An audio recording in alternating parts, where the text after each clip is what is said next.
Très chers frères et sœurs nord, sud, de l'est, de l'ouest et du centre, bonjour, bonjour, bonsoir. Projetons-nous encore du côté des États-Unis et de l'autre côté, à côté, pas très loin des États-Unis, le pays qu'on appelle le Venezuela.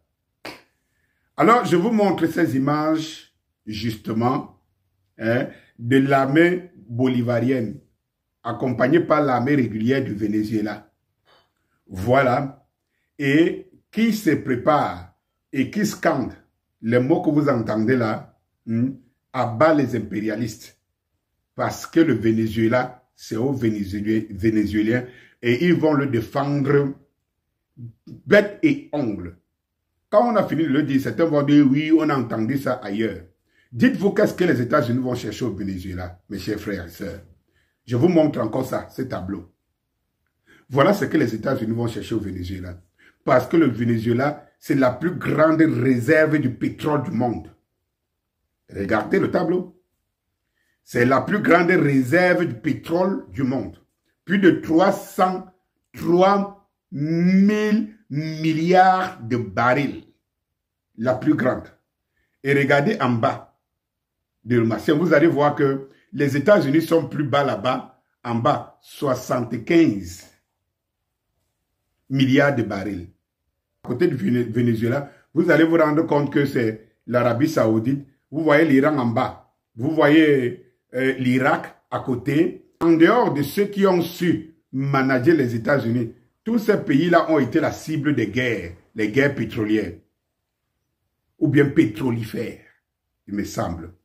Ce que je vais vous dire, c'est que rien ne sera plus comme avant. Parce qu'on peut dire, oui, Kadhafi avait fait cette résistance, il a fini par tomber. Mais le monde d'aujourd'hui, les gens ont appris beaucoup par leurs erreurs. Et puis, des nouvelles forces sont montées à la lumière. Bien qu'elles étaient en bas en dessous, mais elles étaient liées par des conventions, des règles qu'il fallait respecter entre les puissants. Toutes ces règles ont disparu. Les Américains les premiers à le faire.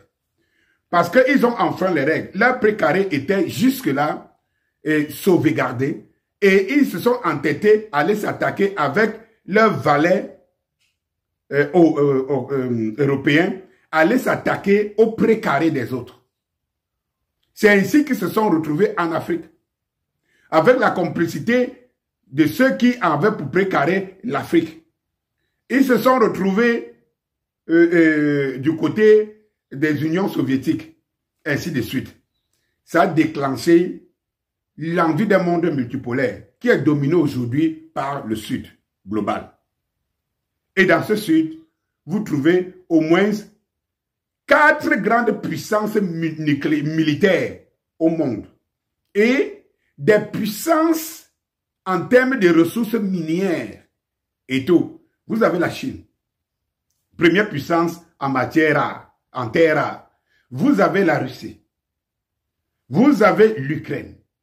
Je veux dire l'Iran. Vous avez la Corée du Nord. Quand je prends tous ces différents dans un groupe des BRICS, sont soit première puissance nucléaire, première puissance économique, première puissance à ressources minières, tout se retrouve dans un groupe contre le reste du monde qui n'est que minable. Et c'est pour cela que du coup l'Amérique se sent isolée et ne peut plus porter l'Europe qui n'apporte rien, ma foi, qui attendrait encore que le parapluie de l'Amérique pour aller voler et ramener. Trump, c'est un capitaliste, on le sait. Il parcourt le monde avec l'idée d'aller trouver de l'argent. Dans le premier passage de Trump à la Maison Blanche, il y a plus de 4 ans, aujourd'hui, il voulait déjà s'attaquer au Venezuela. Envoyer une armée, vous savez qu'on a fabriqué un président et tout cela qui devait remplacer Lucas Maduro. Ça n'a pas marché. Et maintenant, Trump revient. Lui qui veut le prix Nobel de la paix, il le veut chez les autres. Mais dans son précaré, il veut la guerre. Trump ne dit rien par rapport au génocide qui se passe à Gaza. Trump se prépare à envahir, à l'idée d'envahir le Venezuela pour aller à la conquête de cette manne pétrolière, aller à la conquête. Le même Trump. Vous voyez que les mêmes ambitions impérialistes sont là. Trump n'est pas sous domination de Poutine pour rien. C'est en réalité parce que Trump sait qu'il y a des intérêts ailleurs et que seule la Russie peut les faire face. Trump sait qu'il ne peut pas avoir l'intention d'envahir le Venezuela et réussir si la Russie, il est ennemi avec la Russie. Mais il fait un mauvais calcul.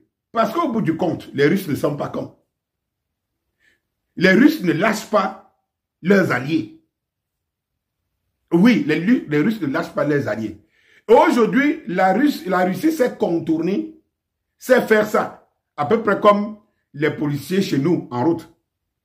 Lorsqu'un policier te connaît, s'il te voit venir avec ton véhicule, il va dire à son frère, à son collègue de t'interpeller. Et lui va se mettre à l'écart. Parce qu'il ne veut pas être confronté à toi. Et lorsque tu vas me le voir assis et que son collègue est en train de chercher à te stocker, tu vas le voir, il va te dire que vraiment, comme c'est mon collègue, tu sais que chez nous, quand quelqu'un a un dossier, il faut seulement le voir.